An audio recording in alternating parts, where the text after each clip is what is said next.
Lief Rutzebeck, IDPA Match Director, dear friend, and team sponsor. Welcome to the second season of Can We Chat? This podcast has been made possible by our sponsors, Ca-Idpashooters, responsible training for the competitive-minded, and Fast Path Firearms Training, because safety is no accident. What is going on? My name is Paul G., Chief Safety Officer for the IDPA. This channel will help you clarify IDPA rules, shooting techniques, and inform you of the newest gear and what's going on in the shooting community. If you're new here, consider subscribing. Well, please welcome to the podcast my dear friend and longtime sponsor, Lief Rutzebeck. Very nice to meet you, or to see you. It's been a long time. Thank you, Paul. It's great to be here. The weather's been changing quite a bit, especially today. It's been a challenge. A little damp outside. Oh my gosh. Cold?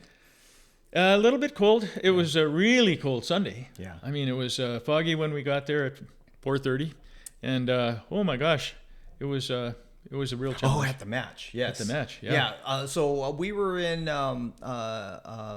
Bay One, working on setting up the first stage, and I couldn't see even with the light on, because of the misting and so forth. Right? Yep. So I thought that was very strange.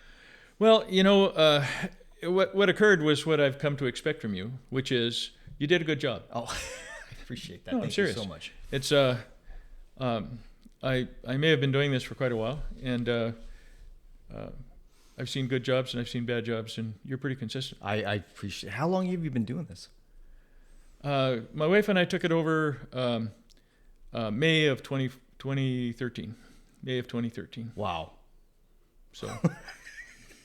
So we've been, I started with Van Duncan. I don't know if you remember Van Duncan. Yeah. Van? Yes. Yeah, and he was actually my. Dale Lamont. He's the one that actually trained me. So so I was one of his. He had the big classes in the big with that warehouse barn up front. That they don't use that anymore. No. Right. So. The range got a little bit jealous of their property, and they want you to rent it, and so you know, things got a little expensive. Got really crazy. Well, it's still getting expensive and crazy, I would have to say. Well, yeah, it's not getting better, that's for sure. Yeah. What Fred is doing now is that he has them go through the online course, and then he does whatever interview or talking that he does with them at some point, and then he has them come to the match and work with him as he stands back. He takes squad one usually, and then he stands back and he lets the prospective safety officer actually run the shooters. He may have two or three, and then they just share. So Fred Johnson is the state coordinator, right? He's the state coordinator. He's state coordinator and the safety officer instructor. So he's the guy. Fred Johnson. Yep. To make sure that all the safety officers are well trained and tested out, right? So he approves the safety officers, correct? Well, I'm not sure it goes quite as far as what you just said, because essentially, to be an IDPA safety officer, you need to go through a training class. You need to demonstrate proficiency with the rules. Right. But then how you actually exercise that is not under the control of IDPA. Oh. That comes from your experience on the ground. Right. We tailor that to our needs. Or the specific range needs that we need, how strict we want them, how much information we want them to know, and that toward that direction, correct? Well, somebody once said I'm a little OCD, and no, stop, come on. So I guess my only point in saying that is that is I talk to the safety officers and say what I would like them to do. Yes. And I am blessed, and it can't be said any other way, that I have a great group of guys. Right. And they cooperate and they. Well, you're very clear at your needs as far as what's going on in the range, right? So first and foremost, you want everybody to be safe. Oh, absolutely. Yeah, and you have strict rules that tends to stay toward that direction. Which is really nice. You are in charge of quite a few moving parts, and you've been doing quite well up until today, right? Don't you think? Thank you, Paul. I can only do my best. Yes. I try not to evaluate myself because that's looking in instead of looking out. Yes. And looking out is the only way to approach the world and learn new things. So I try not to be introspective.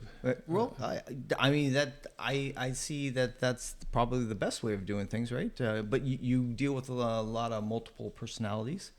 And, I do, and that can be very challenging at times. That's the word I would use. Yes, exactly. Well, you know what? It's I love my shooters. Yes. You know, there are such a diverse group of people, and in all the time I've been running matches and going to matches, and even before I was an MD, you know, when I just went to matches, I can only think of 3 people that I actually wouldn't want to see again. Okay. Well, I mean, these people were holy mackerel. yeah, I'm sure you have a lot of different personalities, especially when you get multiple strong personalities button heads in front of each other, and I can see how that can be an issue. Yeah. But I think you're managing this phenomenally. Well, thank you, Paul. It's grown to what it is now, and the consistency is well, you know, placed, right? Wow. Don't you think? I do. So I think our safety officers are really good about that. Because you know, truth be told, I make the stages and I try to follow IDPA rules, and I make some of my own rules. Yes. And I say what I want, and the safety officers actually run the match. Yeah. I don't. You know, I go and shoot it. Yeah. You know, I go in, and the safety officers are managing the shooters. They're managing the scorekeeper. They're, you know, talking to people, and I try to discourage them from talking too much, you know, because that's taken away from the match time. But you know, it's actually the safety officers that run the match. So you're a safety officer as well. You're match director, safety officer, CSO. I am. What else? Other accolades do you have with that? I mean, you've been doing this for Mail. quite a while. Military. Yeah, I was in the Navy. Okay. How long was that career? I was in for 4 years. Yeah. Yeah, I was a submarine sailor. Yeah. So you're in a 68 to 72. a little tube. Steel cigar. Yeah. 292 feet long, you know. Right. It was. And it was a fast attack submarine. Okay. So not the missile boats. Okay. And it was a great experience. I wouldn't have traded it for the world. Yeah. You know, this is not the forum, but I've got a ton of stories on that. I'm sure we want to hear that. Well, I'll tell you a short version. I rode a submarine like a horse through the Caribbean, watching flying fish and the waves bubbling at my feet. Have you seen anything quite like that? Never. Wow, that is amazing. It was a phenomenal experience. Yeah. And I'll never forget it. So you were up on the submarine and was on the sail. We were on the surface. See, oh my goodness. Yeah. My boat, hunter killers intended to work below the surface. Yes. So it's very slow by very slow I mean, you know, 5 knots or 6 knots or something like that on the surface at full speed. Yes. And what happens is the sail is the part that sticks up. Mm-hmm. Long cigar, sail sticks up. Yep. And so there's a light on the front, and it had to be fixed. And so it was part of my gear, and I volunteered to go out there and do it while we were underway in the Caribbean. Yes. And so, you know, harness and all the bullshit. And I climb out there, and I've got my legs wrapped around the front of the sail with the, you know, the boat underway, and the water's, you know, probably this far below my feet. And it took me half an hour to change that 10-minute light bulb. It was incredible. I just couldn't believe it. Finally, the captain says, "Rutzebeck, what are you doing out there?" "I'll be right along, sir. I'm coming, sir. I'm almost done." Yeah. But it was incredible. So you're out there. You're riding a submarine, right? I was. Okay, and flying fish all over the place, and your commanding officer was telling you to get the hell back in. He was. Yes. Because you're going deep. Well, or they stay on the surface. He wanted to submerge. Yeah. Yeah. Of course, submarines are invisible unless they're on the surface. Yes. And so anyway, we were on an exercise, and that's all I can really talk about that. Wow. Okay. It was really good. How long was that glorious career? Well, I was in a lapse time of 4 years to the day, and I was actually on the boat for 3 years. Yeah. So my first year was electrician school, sub school, Wow. all the preparatory crap. That's where all the talent comes from. Well, Okay. Well, thank you very much for your service for that. I mean, You're welcome. I volunteered. I did. I loved it. Wow. Yeah. That speaks loads, definitely. So that you bring all these skills to IDPA. You coming out. You have amazing fixtures and so forth out there that does all kinds of stuff, right? Targets and you do this each and every twice a month. Twice a month, right? So, what seems to be the hardest thing about putting a match together, in your own words? Making stages. I would have to agree with you. Yeah. Where do you get your motivation from? My motivation is I'm going to be embarrassed as hell if I don't make them. Bottom line. But I am not ashamed to say that I cheat. And I cheat by asking everyone who goes to a sanctioned match to please give me the match book. Yeah. Now, this gives me things not to copy, but to look through and get triggered for ideas. Sure. Of course, I have all of the stages I've made since we took over the match. Right. So I can go back a few years and just look for ideas that I haven't used in the last, few months anyway, at least, and try and do something a little bit different. I have at periods had shooters say, we did this 2 years ago in March. I'm like, well, so,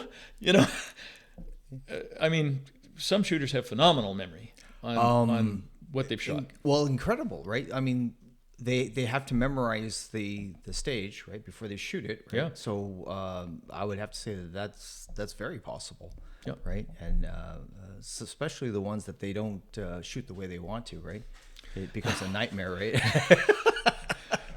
Because I know it does in my mind. Right. I'm like, I could have shot that a lot better, and it just didn't work out that way. Right. So, but yeah. Well, a thing that I think I have confirmed, I can't say discovered because obviously everybody knows this, but shooting is a mental game. Totally mental. Extremely. So so this is one of the things I think that really is difficult for some new shooters. Yeah. Particularly if they don't come with someone that they actually know. Okay, so here you are, you've decided you're going to shoot IDPA. You called up the match director and he told you what you have to do to sign up and come to the new shooter brief and blah, blah, blah, blah, blah. And you do all that. Yeah. So you meet some nice people. If you're a friendly, happy person, then you're going to meet people right away. Yeah, absolutely. And if you're a little reserved, so you're not really sure, then then it takes you a minute longer. But still, then you get into the stage. Okay, so here is the first cliff. Okay, and here's the cliff. You are going to now stand in front of 10 of your newest friends with a safety officer you don't know, and he is going to tell you to do things you're only kind of sure about. Yeah. All right, shooter, load and make ready. Okay. All these kinds of things. And this is a very nervous time for many people. You're absolutely right. Yeah. And it keeps them from doing it. Right. So when I talk to new people and they say, "Oh, I'm not ready," I say, "You're never going to be ready if you don't just do it." Right. Just go. Everybody on that bay, masters to novices, did it for the first time. Yeah. Sometime. Yeah. Okay. And at our match anyway, and I've been told this over and over, it's not my idea, everyone will help you. Which, definitely in stage or squad 6, right? So half of them or majority of them are safety officers, but the shenanigans that are going on out, aside from shooting, is just out of control. And so they sit there and they go, and then all of a sudden when it comes down to shooting, right, all of a sudden everything just stops, right? Yep. And people go, what just happened, right? Yeah. So, but it's I would have to say that the shooting part is it's only less than 30 seconds of actual shooting, and then the rest of the time is the other stuff, right? The setting up, the preparation, the safety, and so forth. Well, in terms of running the match, but in terms of a shooter that just comes in, so he, like you say, he shoots the stage, and if he's very new, maybe it takes him 40 seconds to shoot the 9 targets. Right. And he unloads. He goes back in the holster, and his blood pressure's elevated. His heart rate is elevated. And it's all it's all kind of exciting. You know, it really is. And so he wanders back, and they're telling him his score, and everybody else goes and tapes. Okay. Yeah. And so this is the evolution, and now it's ready for the next shooter. Right. But in the meantime, here you are. You've just shot your first stage, and you're back looking behind everybody, going, "Wow, what do I do now?" Yeah. And I don't even remember what I just did. Well, Right? in a lot of cases, that's true. Yeah. You know. So anyway, you sort of get used to it a little bit because you develop a routine. So you go back, and one of the first things you should do is make sure there are no partial or empty magazines in your pouches on your belt. Well they said. should all be in your pockets. Yes. And then go and reload your magazines properly and put them in the place where they go, and then get tape on your leg and go tape. Yeah. Okay. So everybody that's experienced in the squad is looking at people who help. Helping is going and taping at least one hole on the target. Okay. And if you don't help, you start getting the stink eye. And then if I hear about it, you'll be embarrassed because I will come and be mean to you. There are no princesses on our range. Yes. Okay. If it's everybody paid a match fee. It's not like I paid a match fee. I don't have to tape. Yeah. Wrong. Everybody participates. Everybody tapes. Right. And I'll tell you what happens when this happens. If people don't help reset, the match takes 5 or 6 hours. Yes. That's a lot of wait time. Yeah. That's a lot of sitting around not doing a damn thing. Right. Okay. And if everybody tapes and everybody helps, for example, our last match, we scored 94 shooters, and it was 4 hours and 20 minutes, I think. Wow. Elapsed time shooting. Yeah. Okay. It all depends if the squad in front of us gets out of the way or not. So. Well, there's so we have 7 bays. Yeah. And we move through the bays in a clockwise direction. Yeah. So 1, 2, 3 ends up in 7. 7 ends up in 6. Right. And that's how it works. Yeah. Okay, great. So if there's a stage that requires a little more setup, for example, if you have to be, your gun is out of the holster on the table, it has to be loaded. So all that takes you a minute. Right. To do. A minute times 10 shooters, it's 10 minutes. Yeah. Minute times 15 shooters is 15 minutes. Right. So every place that you can make up a minute, then you want to do that. Yeah. Okay, good. So that's what I've tried to inculcate in our safety officers. I know scoring is definitely that way, right? You can begin scoring as the shooters just passes the target. Absolutely. Right. And that's just a separate job in itself because you have a scorer and then you have the SO that's taking care of the shooter. But the scoring can be done by the time the shooter is done. It's just confirming it for the shooter is what takes the time, I think. When you're so fortunate to have a scorekeeper who is experienced enough to be able to do that, things go very smoothly. And Jay Meyer is an example of that. Yes, absolutely. The guy is phenomenal on that. Right. And not to mention he's a masterclass shooter. But still, he's with a tablet. So all of this helps move the squad through the match faster. Right. And when you don't have that, when the scorekeeper's not sure how to score or not sure how to run the tablet, then things slow down quite a bit. Right. So it's always different. Yeah. With the safety officers, I think that's the main thing. If they can actually get that intuitive, workmanship, be able to either score ahead of time or take care of the knows exactly what's the next step and so forth. I think the match goes a lot faster. I agree. And a lot of the safety officers need to learn that type of thing, but that's tough to teach. Right. Well, so you're Miss Preachy when you go and say, really you need to do this and this and this and this and this. And the guy's looking at me going, yeah, really? Okay, well, see ya. Yeah. And he checks out mentally, and it doesn't matter what you say, Yeah, So, you're right. So right. this, Okay. I totally get this. I mean, this is human, especially human male. Yeah. Okay. So The whole idea is for the safety officer is lucky when he can say to the scorekeeper, "Go and score." Yeah. And now he can pay attention to the shooters. He can make sure the next guy, and all this stuff is ready. And so he's ready to go as soon as the people come back from the stage. But in terms of, how to select your scorekeeper if you don't have a volunteer or any of those things, I mean, that's just something is seat of the pants. You're going to get used to that and do that, or you're not. And you'll go a little slower, and then I'll come into the bay and I'll go, "What's going on?" It's not for everybody, I'm sure. Well, scorekeeping's a lot of work. It is. And safety officer is more work. Safety officer, you're on all the time. Yeah. You are never, I think I'll just look at the clouds for a while. Yeah. No, can't do that. Right. You're in charge of safety for that squad in the bay you're in at all times. And so my favorite thing to say to people, I don't know if that's right, but I think an accurate thing to say to people when they're talking about becoming a safety officer is, you are going to sacrifice your match for the squad. Oh, man. You've heard me say that, haven't you? Well said. Yes, absolutely. But that's literally what happens. That's true. If you can try to manage to shoot well while being a safety officer, I mean, my hat's off to you, because you have just too many moving parts.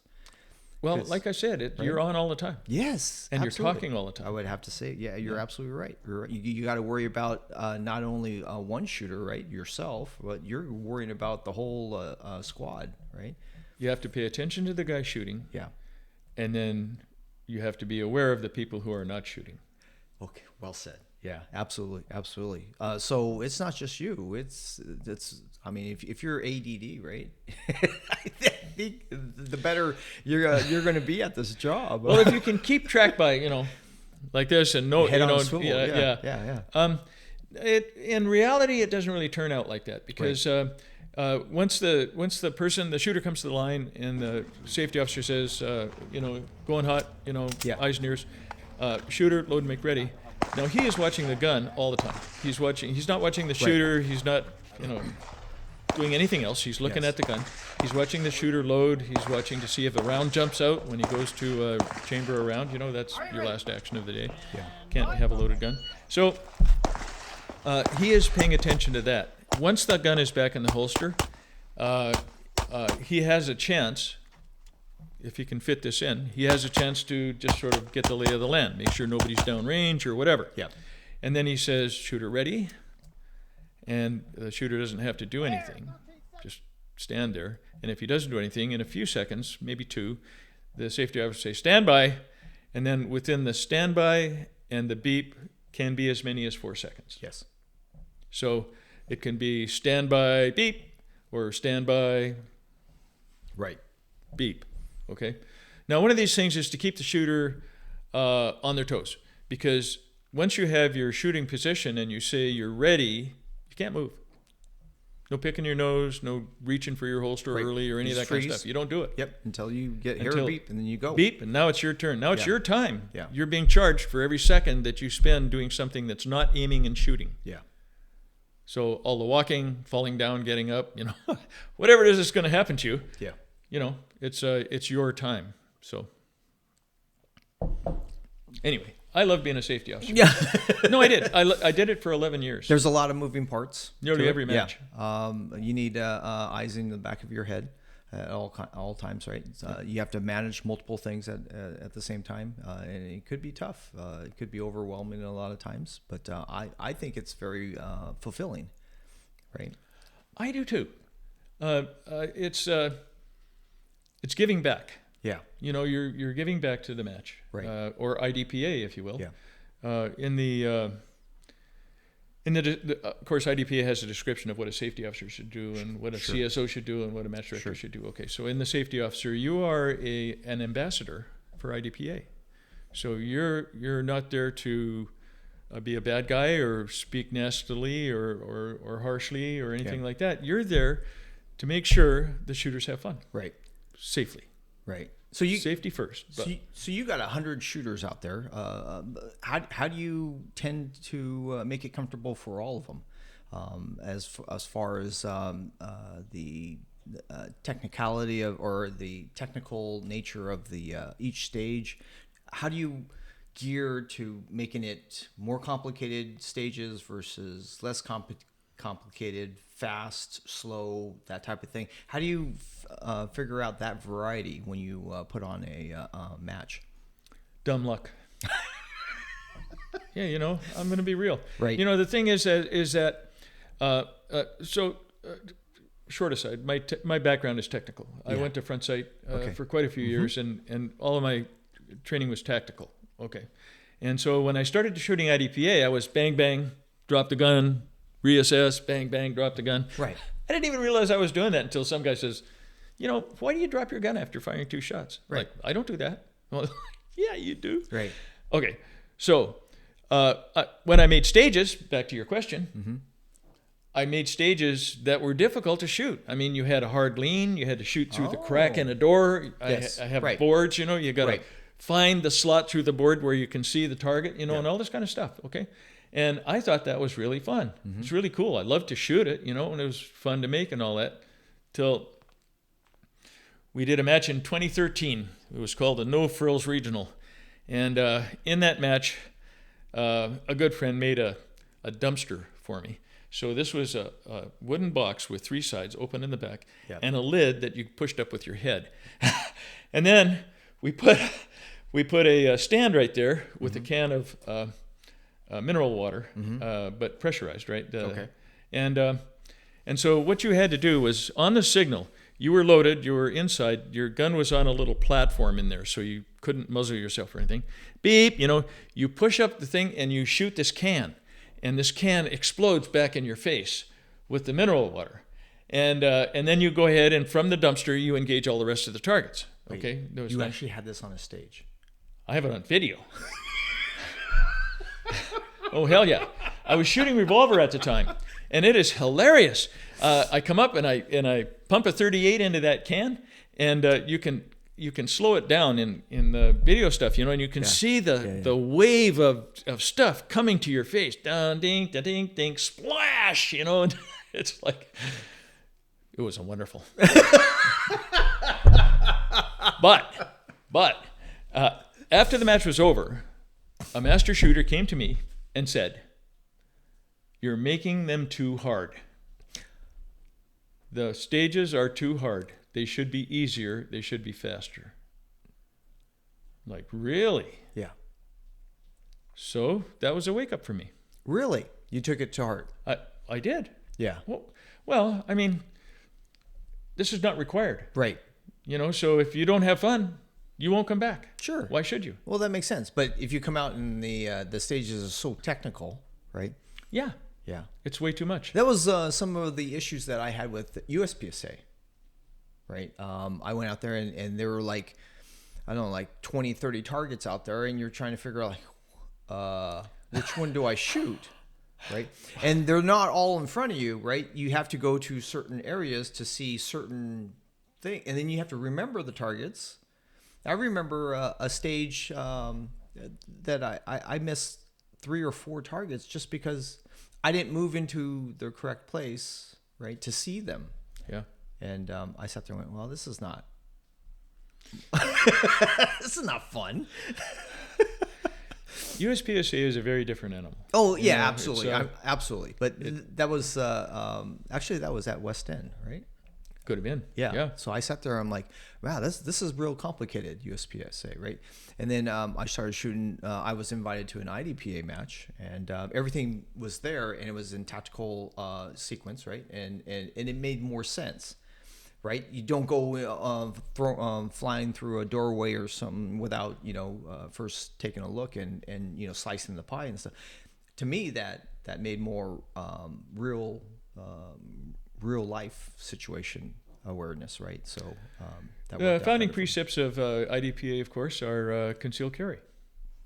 Okay. Yes. And one of the concepts that's been lost a little, but still holds true, is police officer training. Yes. Because there are many officers that never fire their gun on the job, and that's good. I mean, they were either never in that situation and they Right. never had to kill anybody. I mean, that's awesome. Right. On the other hand, we have officers from towns like Newton, in California here, which is a very active gang place. Lots of shooting. Yeah. And we had officers from Newton come and say that we were pretty good practice. Well, that's their life's on the line, so Well, it is. they better practice, right? But multiple shots, multiple targets, engaging them as you see them, all of the kind of things that IDPA was set up to do, yeah, actually make sense in some cases. yeah. So there are some dumb rules in IDPA too. I'll just. Yeah. But it's a game. It is a game. In games there are rules, and Absolutely. you just deal with them. Yeah. The trending thing is putting optics on smaller guns. What do you think about that? I personally would not. I don't trust optics. In a game. If your optic goes bad, shit. But if you're on the street Yeah. and your optic goes bad, well, you're guessing now. Yeah, this is true. Not only that, but you've got a mental thing going on where, oh, darn, my optic stopped working. What do I do now? Yeah. That's 3 seconds that may cost your life. Sure. So So there are training where you're just using the housing of the optic. All right. Yep. Well, with small guns, anyways, especially with like revolvers, the Yeah. backup guns. I don't think I've ever saw the bead on the front sight.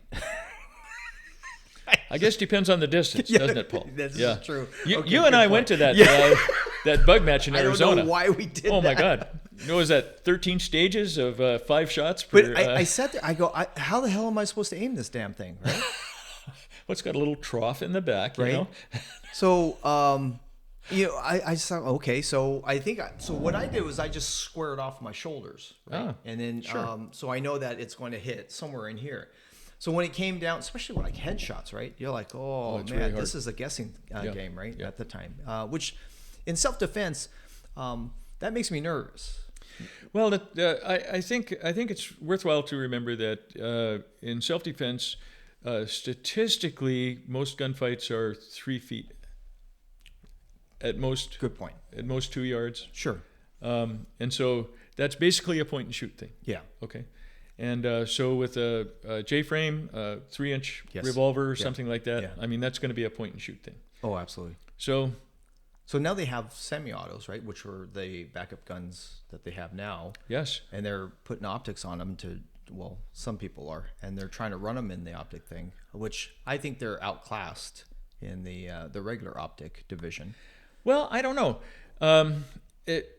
So Carry Optics uses ESP rules, so you can do almost anything Yeah. to your gun. Yeah. And that includes porting. I mean, there's any kind of trigger. Now we're getting to smithing. So there's Sure. there's just tons of things that you can do to your gun to make Right. it operate more smoothly or easier or faster. If you're a reloader, maybe you can tailor your ammo as long as you make power factor. I mean, there's Katie bar the door. There's Yeah. just any number of things. Right. So I think with an optic, a small gun has as much chance as a big gun. It depends on the mental attitude of the shooter Right. and his ability to operate his gun. Right. Okay, because obviously a gun is a tool, Yeah. and Oh, a tool depends on proper operation. Sure. Okay, so if you have a firm grip and you're doing your trigger press, you're Yeah. holding the gun firmly, Right. so you're allowing the springs to work and all of the things work. Yeah. You're doing your job, the gun's doing its job. But if the Physics makes the round fly in Absolutely. the direction you pointed it. Absolutely. But what happens if the gun or the platform is smaller than your hands? Get a different gun. I mean, seriously, you can't make the gun grow. No, absolutely not. And then I don't know why anybody would fall in love with backup guns, but I mean they're so small and cumbersome, right? Sometimes your hands don't even fit on the damn thing, or they fit out over the thing, right? Because you have less handle than your hands are able to hold on to, right? Absolutely. So I was just wondering how they were doing that, but they were recommending that they were putting optics on these backup guns. and running that. A good friend of ours, Joe Bodden in Washington, was actually leading the way for this. Okay. He wanted to try to. Well, his experiment was to put an optic on a backup gun and to see how it runs, right? Sure. But he would still run it as a backup division, so six shots.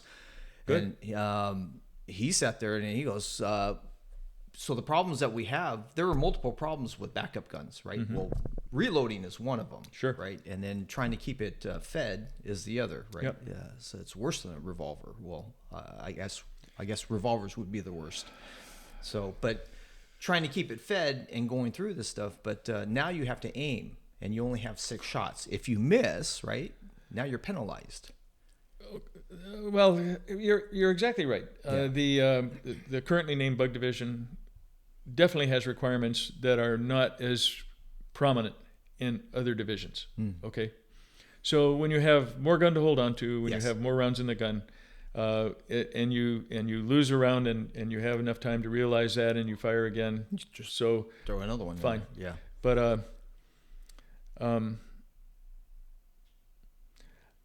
for the game, carry optic and bug, I'm fine. You know, I'm fine. I think it's a good evolution. You know, it's that's really what's been happening in the gun industry. There are so many micro compacts now. You know, the Hellcat. There's I just can't name them all. Yeah. For example, I have an EMP, which is 9mm, but in a 45 caliber frame, but bug size. Oh, the thing is awesome to shoot. But that fills your hand. It does. Yeah. So, well, I'm a small hand guy. You know. You got a catcher mitt compared to me, brother. Yeah. So, but for me, that gun fits my hand just fine. Right. And I really like to shoot it. You know? Yeah. So, so as far as the game goes, I'm good with it. Now, a friend of mine, Jerry Meyer, and I don't know if you got the idea from someone else. I tend to think not. But he has come up with a way I think is really, really brilliant. I sent it off to our AC this morning. And I got news back from him immediately saying that the group that manages IDPA and the rule book has decided that this year they're not going to make any more changes. Okay. So that would be 2025. But he said he will put it in front of the committee for 2026 rules. Okay. Now, they do whatever they want. So I'm not sure if they'll make an addendum or change or I don't know if they will or not. Remember, sure. But right now in carry optic, so if you have an optic on the gun, it doesn't matter what size the gun is, you're in carry optic. So you're going against 5-inch guns, Atlases. Full-on race guns. Everything, everything. Sure. And just while I think of this, I have seen police officers with full-on staccatos with red dots on them, and that's their duty gun. Yes. Actually, we have a police officer that actually shoots his duty gun, which is a full-size carry optic gun, right? Okay. And I always sit there. I'm like, well, you talk about, the community talks about putting optics on like bug guns or CCP guns, sure, and then going out there and trying to compete with the full size guns, right? And Viking, right? So we went out there and we actually tested this concept. He put an optic on his CCP gun and went out there and see exactly how fast that thing can actually be. He sat there. He was surprised by that. It was just as fast as the full size gun in lots of ways. I am not. Really? Nope. The shooter. That's where you come back to the shooter. Yeah, exactly. Yeah. If you have a gun that works, if you have it set up, if you have it zeroed in, if you have appropriate ammo, that's all you can do with the mechanical crap. Yeah. After that, it's the shooter. That's right. So you take a good shooter and you give him a gun that runs, he's going to do well. Yeah. So, and Anthony's a good shooter. Oh, yeah. You just put something in his hand and it just seems to be going crazy. Yeah. But he has big hands. right? He does. So he was telling me that when he gets to the bug gun, it's a little spicy. He has to Pinchy when the reload, all that kind of stuff. Yeah. So we had to go Been through our growing pains, and definitely with that. But you get him with a bigger gun, and things changed a little bit. Matter of fact, we were so comfortable with the small guns and trying to maximize the space on the gun that when we get to a full size gun, we don't know what to do with ourselves. Right? There is a problem with trying new techniques because you carry it over into your old techniques, which no longer work. I swear to God. So what do you think about appendix carry? Appendix carry is a little over a year old, in my opinion, in common use. Okay. And I've been to many matches. I've seen quite a few people with appendix carry that I thought did perfectly well. Yeah. I am aware of people that I know personally that for their work carry appendix. Okay. I know a small man, this is hilarious to me, shoots a full-size H&K 45 and he carries it appendix. I swear to God. And he's a security guard. He is. He is. And he shoots that in the match. Yes. Now, he doesn't carry appendix because I have been reluctant to do that. Yeah. And I'll explain that. So, when you're carrying appendix as your carry gun or as your job, how many times do you holster load it? Normally once, when you get dressed. Yes. Maybe you'll take it out to check it, but probably you won't. You just holster it up and away you go. Yeah. And then how many times do you unholster it? Unless you're in a gunfight, once. Yep. When you get home and take your clothes off. That's go it. to bed. Yep. Okay, great. So that's 2 evolutions. One in and one out, and boom, you're done. Yep. Each day. Yep. In the match, you do 16 evolutions. That makes a lot of sense. Going in and out of the holster. Okay. I see where you're going. So 16 evolutions. There are going to be 8 with a loaded gun and 8 with an unloaded gun. Yeah. Okay. Now, let's add to that mix. You just you're anticipating a stage. You've gamed it. You've thought about it. All your 10 people you don't know are staring at you, waiting for you to screw up. And so you load, make ready. Now you're putting the gun in your appendix holster. So, all of the good appendix guys I've seen tend to lean back and sort of present their holster, and then carefully slide the holster in. There's none of this jam the holster. Right. Okay. Right. And those people want to live. So, but I don't allow appendix at our match at this time, and I may change that, but at this time, because I can't trust that a new shooter will go, man, that is cool. I like that. That is really fast. I could be really fast if I did that. And so they go get an appendix holster and they don't practice. Yeah. They come to the match. Oh, yeah. And maybe nothing happens. I mean, I don't want to be, Mr. Doomsayer. No. But if somebody shoots himself in the femoral or the junk, there's nothing I can do. Yeah. I mean, I can call the ambulance. Yeah. But, No, that's justified. Absolutely. I went to Washington and shot at with Joe Biden, and there was a lot of guys out there, really fast guys, and a lot of them were the appendix guys, right, which were the fastest guys. But I don't think I've ever seen techniques of holstering and loading and holstering and so forth like that they showed. And a lot of them was a lot of back bending, right? Getting their stuff out of the way. Yep. Slowly putting it in. There was no fast movements. Absolutely. Fingers were almost pointed forward, so the SO knows exactly where the finger is, and when they put it in, it's in. Right? Unloaded, cleared. You're all set, ready to go. And then when they load, it was the opposite direction. Yep. Which was even more slow, right? Absolutely. And deliberate. It was amazing to watch, but you really think about it, the problems that can occur with that stuff. Yeah, that could be scary. And all the time I've been running the matches, we've had two NDs on holstering.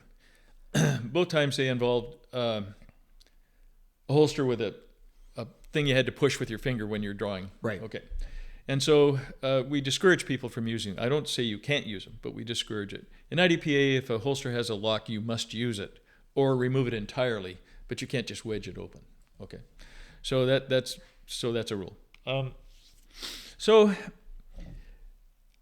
an indie down your leg, maybe cut you a furrow or blow off your little toe. Nobody likes that, I mean, nothing good there. But you don't die. I mean, you have a very good chance of not dying. Versus. And I still see people that I think are experienced people going back into the holster fast. And so the thing that was drummed into me is nobody ever won a gunfight going back to the holster. Absolutely. There's no hurry going Absolutely. back to the holster. Okay?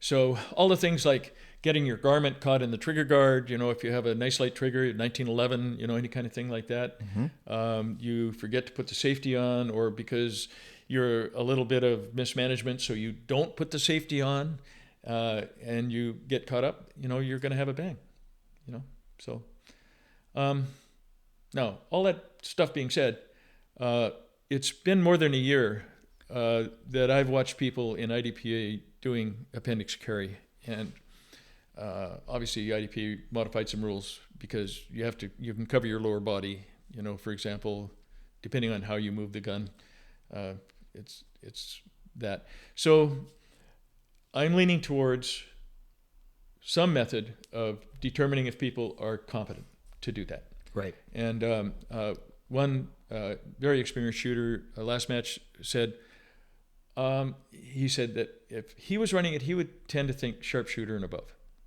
Oh, Okay. I would, for me, my own opinion, I would go a lot higher than that, but that's just my opinion. A sharpshooter is a guy who's shot enough that he's either got a match bump, Right. which means he's beat quite a few people, Right. or he's practiced enough that he can manage the 5x5. Yeah. And so that's a guy that's been around the gun enough to know finger straight, or he should know. Yeah. Finger straight, Yeah. slow back to the holster, all of the things that you need to practice religiously when you're going to carry appendix. Yeah. Okay, great. So I actually like his idea. Fred Johnson actually told me that when he was running the match out in Peru, that he had appendix class, so to speak. Oh. And it wasn't so much that he taught people how to do it. It's the person that wanted to carry appendix had to come to Fred and demonstrate his ability and his technique for drawing and holstering. Right. Now, obviously, I think Fred had him use an unloaded gun, and everything. But Right. but still, I like that too. It's a little bit time intensive, when we have 100 shooters. Yeah. Absolutely. So, you would think, well, let's just do this in the new shooter brief, right? But Jeff Johnson, who's doing a fabulous job with the new shooter brief. Yes, I mean, I he's agree. a great ambassador. Yes, he sure is. He already has them do a draw and a holster. So I hesitate to add, verify appendix onto that because he already takes the full 30 minutes he's allotted to. Right. He answers people's questions. He's very informative, and he's actually a very good trainer as well. He is. So I'm not quite sure how to implement it yet, but I am working on it. And anybody who actually cares about that and happens to be seeing this, know that I'm thinking about it, and I'm probably going to go to it. I appreciate that. But you're banging it in your head often, right? Well, okay. So I want people to enjoy coming to my match. You don't think they do?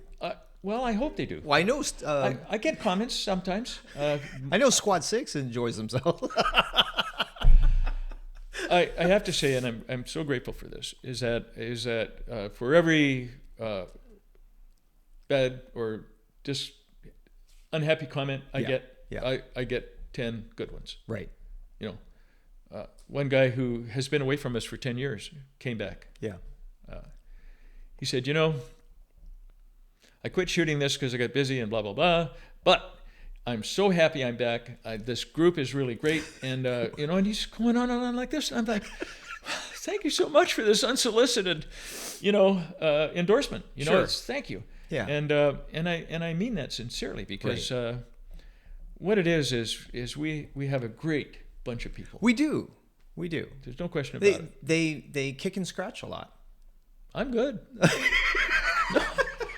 Hey, listen, everybody that comes to me with a complaint, or you could do this better, then I've learned something. Yeah. And I'm grateful for it. But you herd cats. Nobody herds cats. What you do is you go, the food's over there, and you just let them go that direction. Safety officer walkthrough. I'm like, oh my God, it's like herding cats. Well, there is that. Yeah. No, that's the most active part of my day. Oh, you enjoy that? I really do. You do? Yep. Well, just for those that don't know, all the safety officers get together in the beginning of the match, and we walk through all the stages. We go through the stage briefs, and they pick it apart, properly so, and we make little changes as we go along. And then when we're all done, supposedly we all on the same page about how to run each stage. Right. Now, the reason we do that is because the safety officers travel with the squad. Okay, in our local match, the safety officers travel with the squad. Why? It's because it's more fun for the safety officer to travel with the squad instead of staying in one bay, waiting for someone to show up to shoot, and then telling them the same thing you just told the last guys. Okay. Now, in sanction matches, in Tier 2, Tier 3, Tier 4, it's expected that the safety officers will stay in the bay. They'll be assigned to bay. It's because... Consistency. Yes, thank you. It's for consistency. And I totally get it. Okay. So I actually broke that rule several times with Tier 2 matches. Yes. I was forced into it, but it was... Anyway, there's this thing going on, and it doesn't matter. It's irrelevant to this conversation. So, but the next Tier 2 or 3, which I want to do at Tier 3, we're going to get that handled. And so you're going to have safety officers for each bay. There'll be a safety officer. Well, we'll have 2 days. See, that's the thing that I'm held back. I can't get a second day. Right, but you have to work with what you got, and I appreciated that before, especially with the Tier 2s, which were very successful, other than the safety officer consistency thing. Yep. Right. So actually, that's really huge for a senior shooter, for a guy that's been around a while. It's huge. Absolutely. Absolutely. And I get it. I get it. I really do. I get it. Right. And I was the brunt of that. I heard that. That was the first complaint that I've heard. And I sat there and went, well, I mean, how many guys do we have, right? How much money do we have? And can we set this up in one day? Well, no. Okay, well then how do we get an extra day? And they don't know the other side of it, right? You have to deal with who owns the range and the other companies that are running matches as well, right? And I know that the logistical nightmare for that stuff, and I hate to be in your shoes, but a lot of people don't know this stuff. No, why would they? Right? I mean, and you don't divulge this stuff to anybody. You just sit there and you just take it. You get yelled at. And it is what it is. It's not. No, I can't make the sun come up in the east, I can. Or set in the west. It comes up in the east, doesn't it? That was dumb. See, sometimes I can't talk, No, there are things that are out of my control. I mean, I can't do anything about them. I applaud you for that. You understand that it is out of your control, but you still get yelled at. And I mean, if somebody yells at me, somebody's going to get my fist in their face. And I don't know how you keep your cool with that. That's pretty impressive. I mean, that's why I look up to you, and I sit there and I'm like, well, I don't see. I mean, why don't you want to hit him in the face? That's just me. No confessions at this point. No. I had a little bit of an interesting childhood. I moved around. I was in a boarding school. Yeah. It's been called a military boarding school. Sure. It's been called a young person's prison. It wasn't a prison. I don't want to tell you but, what but I had to stay there, Well, so you learned a lot. I did. And I learned. Sure. I had to deal with older kids that were in charge. Yes. And doing their thing, Their peck order. Sure. Yeah. And the punishment of choice was a size 13 shoe. Okay. Who has a size 13 shoe? a really large 12-year-old, grade 12 guy. Really? Yeah. Oh, yeah. Well, that's the guy you want as your best friend. No, doesn't work. They know what's going on. Oh, you know? really? Oh, yeah, absolutely. Yeah. So, and then if you're really, really bad and the size 13 shoe doesn't intimidate you, they have a cane. Okay. And so now you're getting to that's where you're in stick. public Yeah, and you're getting whacked with this stick that All wraps around and leaves a bruise on the side of your hip. No, And I get it. leaves cuts across through your pants. Yeah. Yeah. Don't ask me how I know. Yeah. But I guess what I'm saying is that that background may have allowed me to have a certain tolerance. Yeah. For things said to me or things that I can say back, and so it's business as usual. Yeah. So, but thank you for saying that nice thing for me. Oh. But you know the tier. So there was a talk of a tier 4 that you were striving toward, right? We've done a tier 2. You've had tier 4s out there. Matter of fact, it was one of the more successful ones out there, aside from the North, right? They have in there the Western. So we're the only 2 companies out there that actually are putting this stuff on. But you ever consider doing a tier 4 anytime soon? I would love to, but if I remember correctly, a tier 4 requires 13 stages or 15. So, and we have a severe lack of bays right now in Prado. Right. We have actually 7 bays that we use normally, and we get 8 stages by having a starter. Okay. Now there's an additional bay past the chain link fence. Yeah. And on special occasions, I can rent that bay from the range. Yeah. And so that gives us 8 full bays, and then we can have a starter and a finisher. That lets us have 10. So that gets us to a tier 3. Sure. Okay. And but to get an additional 3 stages on, I'm really not sure how I would do that. That's tough. Yeah. So, but I don't think too many people know about that. Right? They just think, you put it on, you have traveling SOs and stuff like that. But things are what they are because of limited space, limited staffing, limited funding, so forth. So, we're obviously you're doing the best you can with what you got. I am. But a lot of people don't see that. It's I'm not in charge of them. They're going to do what they do. They're going to think what they think, and they'll have to own that. Well, you got a whole handful of them in Squad 6, so that's probably why. Hey, you know what? You guys are a blessing. Oh, I no, appreciate that. No, I'm going to give you something right back. I appreciate that. It's I get there at 4:30 in the morning, my wife and I, and Paul comes sometime between then and 5, and he helps Sonia set up the registration tables, sets out the tablets. And then immediately grabs stuff and goes down to Bay 1 and starts setting up. Now, we're talking about in the dark. Okay. Now, I got some lights, that have little flip-ups. And yes. They actually... Which I really appreciate those. Well... because I can't see... anything I can do to help, crap out there. So Paul just starts in right there like that. And then Kurt Sitzman and Ian Abbott come, and they start at the other end. And they kind of work towards the middle. And there are several other shooters that come in and help. Steve Louie, Josh Cabato came last time, which we haven't seen him for a while. Yes. And so it's the huge amount of help that makes it possible.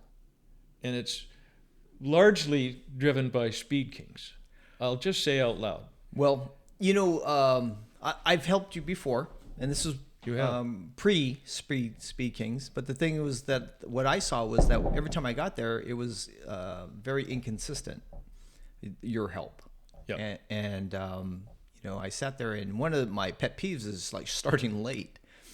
And I sat there, I'm like, oh my God, it's like, like 9 o'clock or something. Like, shouldn't we be getting on with this thing, right? And I was one of those guys. And I sat there and went, well, why don't I just put my money where my mouth is, right? And help out. Wow. Right. So I sat there and went, okay, well, so what do I got to do to help speed this along? Right. Because it doesn't take very much. And at that time, it wasn't very much out of the ordinary for me just to I started with the 5x5. I started just running your 5x5. And I'm like, oh, this is easy. And then that turned into something else. And now, I'm waking up at 4 in the freaking morning, dark, and coming. I don't know where the hell I'm going now. I'm looking forward to summer. Yeah, so I can't say that my attitude is the best in the morning, especially at that hour, and I just want to be left alone. And you know, no, I apologize to everybody that I bite their heads off, but you know, I just go out there and, hey, let me do my thing, and I'll see you when the light comes up, and I'm in a better mood after I drink my coffee, type of thing, right? So that was my time to meditate and try to put up stages and stuff like that. But in the dark, it's challenging. Well, it is a challenge. Right? It really is a challenge. You have to kind of have a good spatial ability, a spatial knowledge. Yeah. Because actually, with stages, there is kind of a formula, believe it or not. Yes. And so you put the steel someplace first. Look at the picture, put the steel out, measure off 11 yards. That's your shooting position for the steel. Then you build the rest of the stage around that. Yeah. And the reason that you do that is because if you build the rest of the stage and put the steel out, now you're only 7 yards from the steel. As IDPA says, Yeah. Right. So you got to put the steel first and then build out from that. So that's one of the most key things that I tell the people that come out. We used to do it in the afternoon, the day before. The range allowed us to do that because late in the afternoon on Saturday, our matches are always on Sunday, late in the afternoon on Saturday, they didn't have customers or anything, so they didn't really care if we set up our stages. Yeah. And you know, and that actually worked out much better because when I got there, I didn't have very much to do. It was manageable. Well, but the other side of the problem was that every once in a while somebody would have a training class. And, yes. And so a number of times I came in. Now we didn't put up targets because you can't leave them up in the dew. But somebody's been shooting my steel. You know, now all my steel is steel, but it's soft. It's not rifle steel. Yeah. So you know, I had holes a couple of times. You know, and that kind of stuff. It's not the AR. So I would go to the range and say, you know, so and so had a class and they came and shot up my stage and stop doing it. Start doing your setup in the morning. Oh. Okay. Yeah.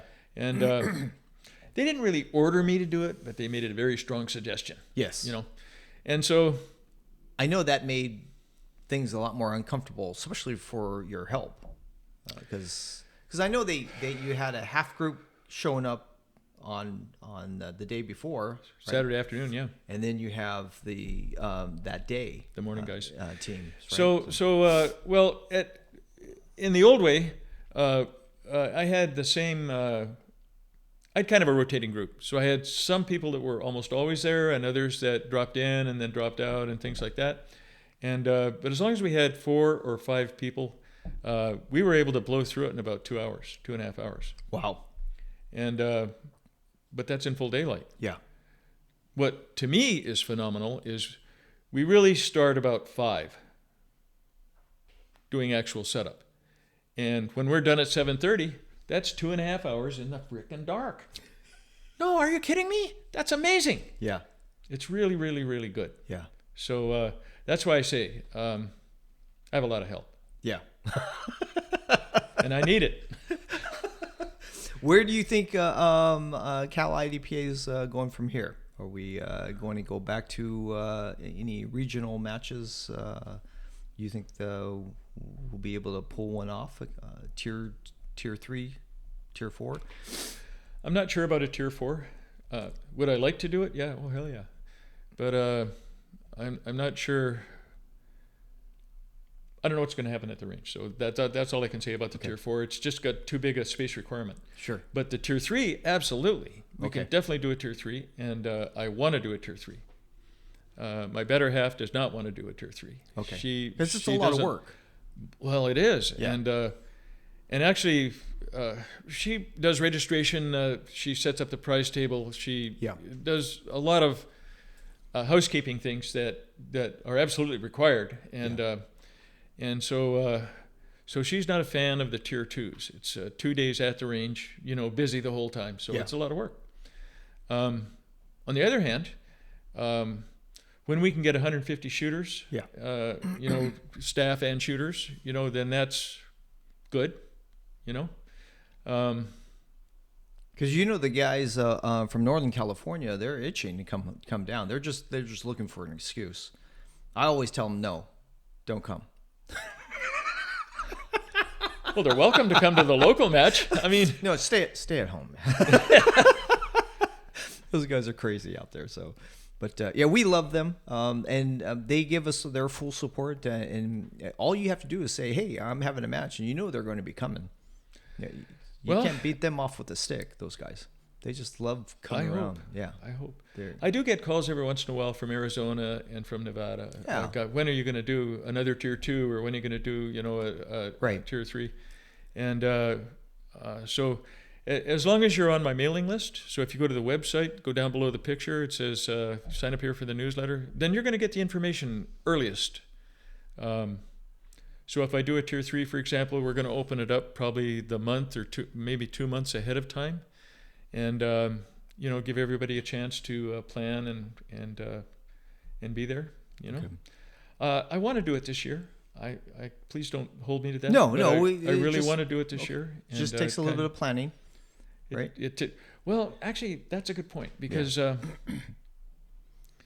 you need to submit the stages for your sanction match at least 90 days. That's the very bare minimum amount of time to give the area coordinator, or in our case, it would go to Fred first as the area coordinator representative.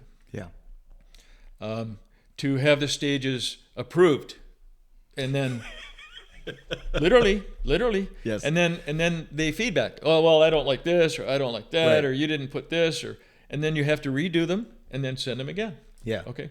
So you have to give yourself at least 4 months of planning and starting before, then on the day that you decide that you're going to have a match, you need to go to IDPA and see who else is having matches. Because, for example, if Northern California is having a match on our weekend, then that's bad. You can't have it on the same time. Yeah, you don't want absolutely. to be in competition with our friends, absolutely. And same goes for Arizona, Nevada. Yeah, right. Fred's in Georgia right now. Sure.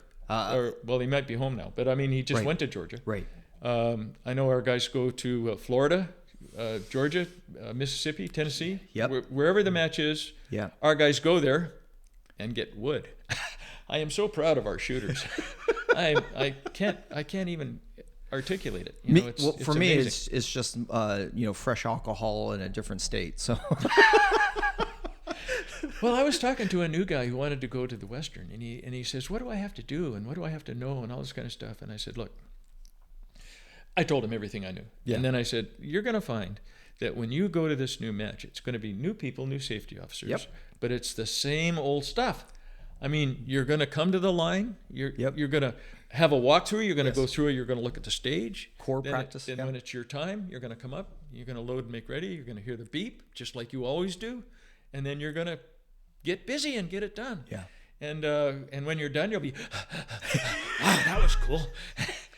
Just like you are here." So it's going to be same old stuff, different place. Absolutely. And I don't think that's going to change anytime soon. So, but it never has for me. So we had a question by one of our teammates. Ian asked, if you're a burglar and you stole things that mildly inconvenienced your victims, what would you take? If I was a burglar, yes, cupcakes. Why cupcakes? Why not? I like cupcakes. But how would that inconvenience your victim? It wouldn't inconvenience. But it would make you feel a lot better. See? Why does anybody do anything? Okay. Wasn't that the question? That was the question. Yeah, okay. I don't know, Ian. What would I steal that wouldn't inconvenience? I think he was drinking when victim. he asked that question. Well, thank you very much for joining us. A special shout out to our channel membership. This is your support. Busy at work. Please consider being a part of our shooting community, building relationships around safe gun practice and IDPA competition. My name is Paul G, and this is Lief Rutzebeck. Please be safe, and we shall see you on the range. Thank you, Lief. Oh, Ian, I'm gonna have to hurt him. That was fun. Like, share, subscribe.